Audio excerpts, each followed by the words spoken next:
I don't listen to what nobody tell me. Once I write it down, I write the vision and make it plain, it will come. Surely it will come at an appointed time. It doesn't matter that nobody sees it. It doesn't matter that it's visible to other people. All you got to do is write it down and believe it. God is greatness, man, all day long. What he's done for me, he'll do the same thing for you.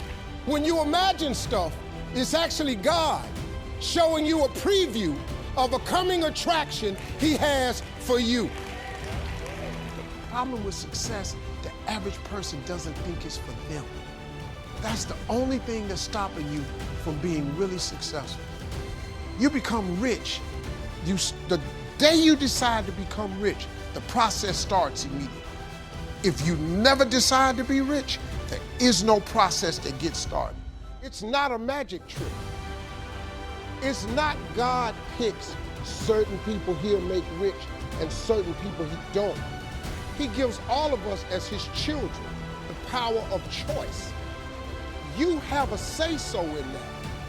You can decide to be rich, and with God's help, it's highly doable. But you first have to think it. Why do you keep imagining yourself with a second home? Because God wants you to have a second home. Why do you keep imagining yourself in a supervisory capacity on another job? Because God really wants you to have that. Why you keep dreaming of opening a business one day? That's because that's what God really got for you. And he put it in your imagination. The difference between successful people and non-successful people is here. I'm no better than none of y'all. I'm not a better person than you. I'm not a better Christian than you. God don't love me more than you. None of that. If you want to be successful, you have to change this.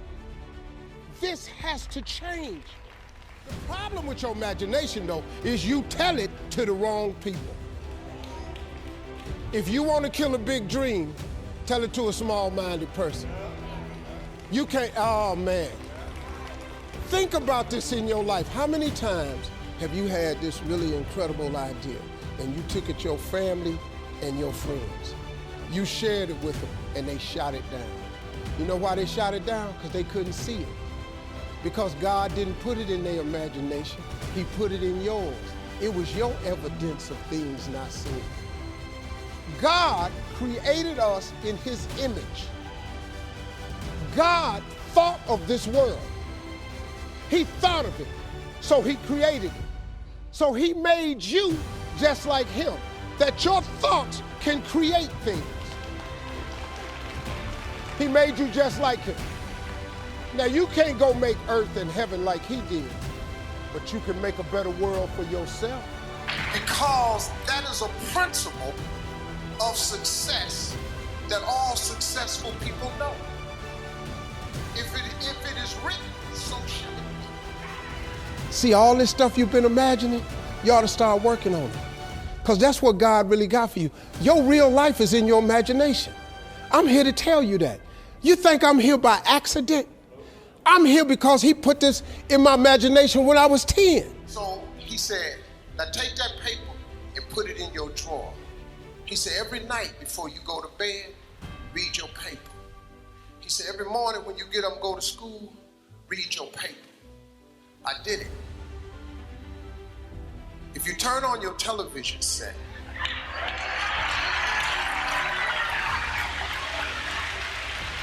seven days a week, I'm on there somewhere. God wants every last one of you to be successful. Every one of you.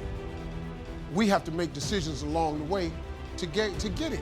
But you can do it. You just got to quit tripping. Quit asking God for little bitty stuff. You ever thought about asking God for something big? Why are you wasting his time? Oh, God, help me make my rent. For what? Won't you ask God for a mortgage? If he's going to give you the money for a place to stay, if you keep asking for rent, he keeps giving you the rent.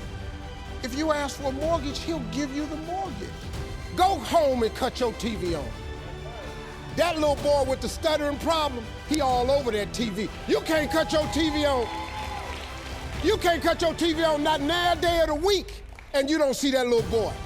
That little boy with the stuttering problem is all over that TV because God put it in my imagination.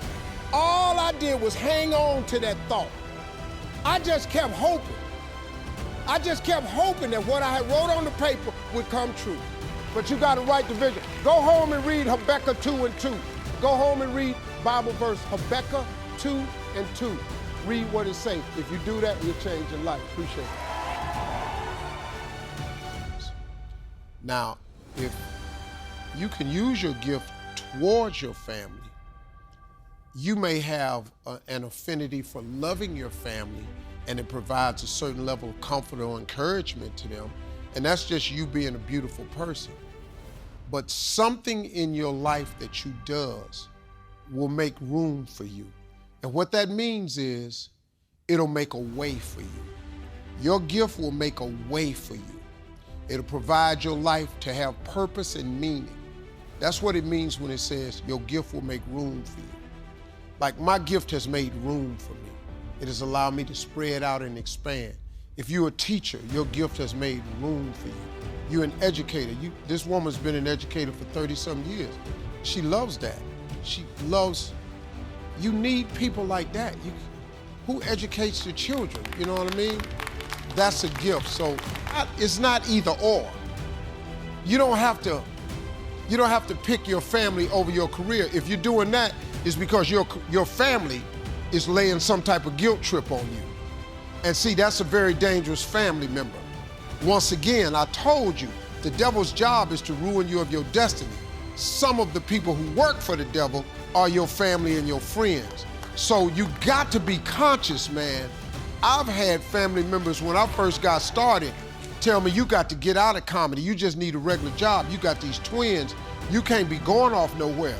But if I don't go off nowhere, I never become this. You're not gonna get famous in Cleveland, Ohio. You can't tell jokes just in Cleveland and get famous. So I had to go away to get it done. But I think I understand. You can love your family and love your gift. And you shouldn't have to pick between the two. Because guilt is the most useless emotion in the world.